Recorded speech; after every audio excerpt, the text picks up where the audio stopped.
Hello friends, तो यह हमारा टेक्निकल स्पीच है। यूट्यूब में ये फर्स्ट टाइम वीडियो आया है टेक्निकल स्पीच का। ठीक है, इसका मतलब ये है कि आप लोग बहुत ही कम समय में आप लोग पूरे लेक्चर को कवर कर जाओ। ठीक है, आप लोग कहानी की तरह चैप्टर आपको याद होनी चाहिए जो वहाँ पे। ठीक है, अब स्टार्ट करते हैं। ठीक है, तो सबसे पहले 6 टॉपिक इसमें कवर करने वाला हूँ, फिर उसके बाद हम लोग नेक्स्ट लेक्चर में हम लोग नेक्स्ट टेक्निकल स्पीच में आगे के टॉपिक देखेंगे। ठीक है, सीरियल वाइज देख रहे हैं। तो सबसे पहले जो टॉपिक है हमारा कैरेक्टरिस्टिक्स ऑफ ट्रांसमिशन लाइन, फिर उसके बाद मॉडलिंग ऑफ ट्रांसमिशन लाइन देखेंगे, ट्रांसमिशन लाइन पैरामीटर जिसको एबीसीडी पैरामीटर भी बोलते हैं। फिर उसके बाद हम लोग देखेंगे किस तरह हायर वोल्टेज का यूज होता है, एडवांटेज क्या है, फिर power flow through transmission line, method of reducing reactance. फिर उसके बाद हम लोग देखने वाले हैं फेंटे इफेक्ट जो बहुत ही इंपॉर्टेंट है। क्लियर है, अब स्टार्ट करते हैं बेसिक्स। ट्रांसमिशन लाइन, तो ट्रांसमिशन लाइन जो होता है क्या काम करता है, एक इलेक्ट्रिकल पावर को ट्रांसफर करता है दूसरे जगह। ठीक है, कहाँ पे करता है, जहाँ पे हम लोग खर्च होता है घरों में। ठीक है, ये ट्रांसमिशन लाइन का काम है। तो उसमें कहाँ से किस तरह आता है इलेक्ट्रिक पावर, एक वायर के द्वारा। जनरली वायर कौन सा यूज करते हैं, एसीएसआर। एसीएसआर का फुल फॉर्म क्या होता है, एल्युमिनियम कंडक्टर स्टील रेनफोर्स। तो एल्युमिनियम की जगह पे हम लोग कॉपर यूज कर सकते थे, क्यों नहीं किए, इसलिए नहीं किए क्योंकि खर्च ज्यादा हो जाता। ठीक है, अब बात करते हैं स्टील। स्टील जो होता है मैकेनिकल स्ट्रेंथ को इंक्रीज कर देता है। क्लियर है, अब देखिए, अब उसमें आप एक स्क्रीन पे एक वायर देख रहे हैं जो number of groups of wires मिलकर बना है। तो एक सिंगल वायर को हम लोग स्टैंडर्ड कहते हैं। नंबर ऑफ स्टैंडर्ड निकालने के लिए फॉर्मूला होता है 3x² - x + 1। तो x जो होता है नंबर ऑफ लेयर्स। ठीक है, नंबर्स ऑफ लेयर्स आप लोग पूरा डिस्क्रिप्शन में लिंक मिला हुआ, वहां से लेक्चर में आपको कुछ डिटेलिंग से पढ़ सकते हैं। ठीक है, ये टेक्निकल स्पीच से ज्यादा डीप नहीं जा सकते। ठीक है, बस ओवर थ्रू है। अब देखिए कैरेक्टरिस्टिक्स ऑफ ट्रांसमिशन लाइन, जो हमारा पहला टॉपिक है 1, उस पे आते हैं। तो ठीक है, वो देखिए। तो सबसे पहले जो होता है कैरेक्टरिस्टिक्स ऑफ ट्रांसमिशन लाइन में short transmission line, medium transmission line और लॉन्ग ट्रांसमिशन लाइन। क्लियर है, अब देखिए, इसको हम लोग product of length into frequency पे डिस्ट्रीब्यूट करते हैं। लेंथ जो होता है शॉर्ट ट्रांसमिशन लाइन के लिए लेस देन 80 किलोमीटर होना चाहिए, मीडियम ट्रांसमिशन लाइन के लिए 80 किलोमीटर से 200 किलोमीटर होना चाहिए, और उसके बाद लॉन्ग ट्रांसमिशन के लिए हमारा 200 किलोमीटर से ज्यादा होनी चाहिए। ठीक है, वह हो गया हमारा मीडियम ट्रांसमिशन लाइन। अब देखिए, product of length into frequency 4000 होगा, उससे बिलो होगा तो हमारा शॉर्ट ट्रांसमिशन लाइन कहलाएगा। यदि 4000 से 10000 के बीच में है तो मीडियम ट्रांसमिशन लाइन कहलाएगा। यदि 10000 से अबव है तो वह हमारा लॉन्ग ट्रांसमिशन लाइन कहलाएगा। क्लियर है, तो इसको कैरेक्टरिस्टिक्स ऑफ ट्रांसमिशन लाइन कहते हैं, जो लेंथ इंटू फ्रीक्वेंसी पे डिस्ट्रीब्यूट होता है। अब चलते हैं modelling of transmission line. Generally power system में जो होता है हम लोग डिस्ट्रीब्यूटेड नेटवर्क देखते हैं, लेकिन उसको स्टडी करने के लिए हम लोग लंप्ड नेटवर्क बनाते हैं। डिस्ट्रीब्यूटेड नेटवर्क का मतलब यह होता है कि जिसको आसानी से हम लोग वोल्टेज करंट नहीं निकाल सकते हैं। जनरली आप लोग पावर सिस्टम नेटवर्क देखते हैं, उसमें आसानी से वोल्टेज करंट नहीं निकाला जा सकता है, लेकिन उसको स्टडी करने के लिए हम लोग लंप्ड नेटवर्क बनाते हैं। लंप्ड नेटवर्क ऐसा नेटवर्क होता है जो सिंगल फेज होता है, जैसे कि हम लोग देखते हैं 3 फेज देखते हैं जनरली पावर सिस्टम में, लेकिन स्टडी करने के लिए उसको भी हम लोग सिंगल फेज बनाते हैं। ठीक है, लंप्ड नेटवर्क जैसे नेटवर्क 3 में हम लोग पढ़ते हैं, वो ऐसा नेटवर्क जहां से आसानी से वोल्टेज करंट निकाला जा सकता है। क्लियर है, अब देखिए, तो सबसे पहले जो कंडीशन जो होती है मॉडलिंग और ट्रांसमिशन लाइन के लिए, जितने भी हमारे फेज वोल्टेज है VR = V, Y = VB, सारे फेज वोल्टेज, सारे लाइन वोल्टेज, फिर उसके बाद सेम उसी तरह सारे फेज करंट और लाइन करंट आपस में इक्वल होना चाहिए। ठीक है, तो इसमें RLCG होता है। ठीक है, RLCG मतलब कि हमारा रेजिस्टेंस, इंडक्टर, कैपेसिटर, कंडक्टेंस। तो लॉन्ग ट्रांसमिशन लाइन में सारा चीज रहेगा, लेकिन मीडियम ट्रांसमिशन लाइन को जब हम लोग स्टडी करते हैं तो कंडक्टेंस को हम लोग रिमूव कर देते हैं। जैसा कि आप लोग नॉमिनल पाई नेटवर्क, नॉमिनल टी नेटवर्क देखते हैं, तो उसमें जो होता है हमारा ये जो G जो होता है उसको रिमूव कर देते हैं। ठीक है, उसी प्रकार हम लोग शॉर्ट ट्रांसमिशन लाइन देखते हैं। शॉर्ट ट्रांसमिशन में डायरेक्ट सीधा R और L रहता है, और G और C को हम लोग रिमूव कर देते हैं। क्लियर है, अब देखिए, तो यह होता है RLCG को किस तरह हम लोग मॉडलिंग करते हैं। RLCG देख ली किस में रिमूव होता है, किस में रहता है।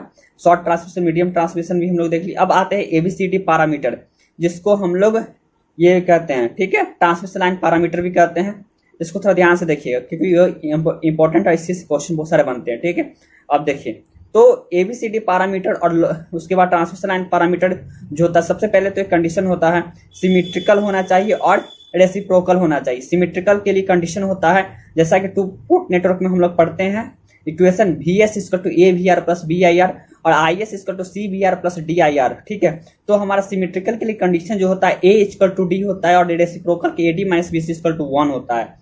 ठीक है, तो सिमेट्रिकल के लिए कंडीशन और रेसिप्रोकल के लिए कंडीशन देख लिए। ये दोनों कंडीशन मिला के ही हमारा ट्रांसमिशन लाइन होगा, अदरवाइज नहीं होगा। Clear. But and conditional network ऐसा होता है जो अनसिमेट्रिकल होता है। क्लियर है। चलिए अब हम लोग देखते हैं, अब हम लोग देखेंगे सबसे पहले हमारा शॉर्ट ट्रांसमिशन लाइन। तो शॉर्ट ट्रांसमिशन लाइन जो होता है सबसे पहले उसमें जो होता है VS AVR प्लस BIR और IS equal to CVR plus DIR, उसमें जो A की वैल्यू 1 होती है और C की वैल्यू भी 1 होती है, D की वैल्यू 1 होती है, C की वैल्यू 0 होती है, B की वैल्यू जो होती है हमारी Z होती है। ये कैसे निकला? ड्यू टू हम लोग यहाँ पे KVL लगाते हैं, जो हमारा रेसिस्टेंस और इंडक्टर होता है वहाँ पे हम लोग KVL लगाएंगे तो यह वैल्यू हमें ABCD की मिलती है, और उसके बाद मल्टीप्लीकेशन में VR IR आ जाएगा। ठीक है, आप स्क्रीन पे आप यह देख रहे हैं फॉर्मेट। फिर उसके बाद हम लोग सॉरी फिर उसके बाद हम लोग देखते हैं medium transmission line. Medium transmission line में आप लोग देखते हैं नॉमिनल पाई नेटवर्क और नॉमिनल टी नेटवर्क। सेम उसी प्रकार इसमें हम लोग निकालते हैं KVL लगाकर, फिर इसका इक्वेशन फाइंड करते हैं। फिर उसके बाद लॉन्ग ट्रांसमिशन लाइन का जो होता है A की वैल्यू cos HVL A और D सेम होगा। फिर उसके बाद sin HVL हो जाएगा 1/ZC और उसके बाद sin HVL और C हो जाएगा, ZC sin HVL आपका हो जाएगा B। ठीक है, वो लॉन्ग ट्रांसमिशन लाइन। वहीं से हम लोग ट्रैवलिंग वेव्स निकालते हैं, उसी से हम प्रोपेगेशन कांस्टेंट से ये सब जो फॉर्मूला होता है ट्रैवलिंग वेव्स से ही हम लोग जो EMFT में पढ़ते हैं, जो बहुत ही इंपॉर्टेंट होता है।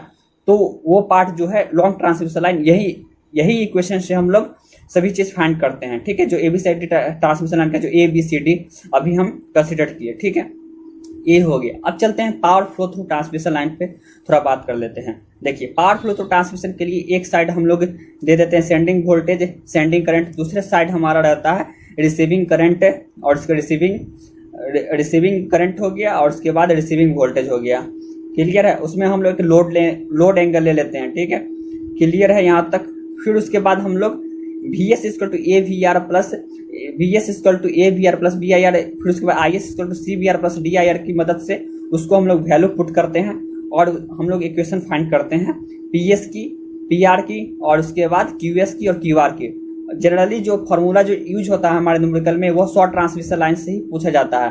तो शॉर्ट ट्रांसमिशन लाइन में जो होता है PS इक्वल टू PR होता है और उसके बाद हमारा QS और QR का वैल्यू अलग अलग होता है।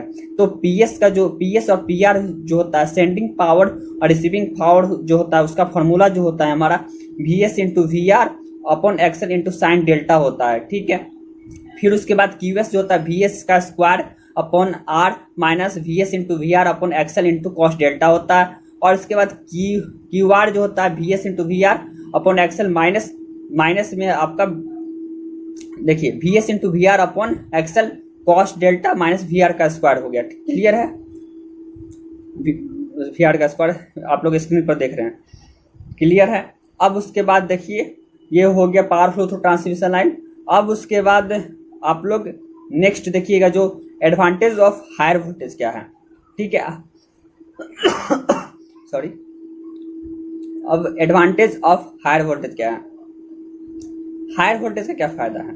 हायर वोल्टेज का फायदा यह है कि हमारा ट्रांसमिशन लाइन का लॉसेज जो होता है वो कम हो जाता है और जो ट्रांसफर कैपेबिलिटी होती है पावर की वह इंक्रीज कर जाती है। जो वॉल्यूम जो होता है मटेरियल जो हमारे ट्रांसमिशन लाइन में लगता है वो भी कम हो जाता है।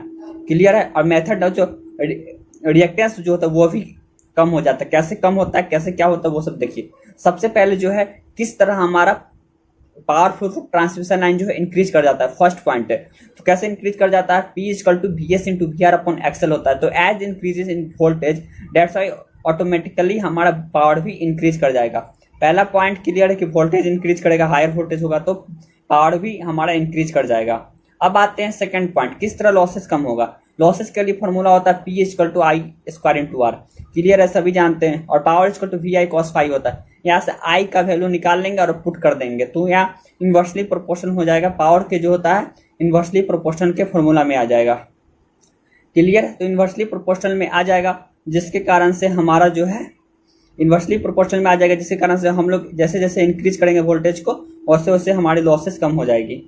क्लियर है यहाँ से।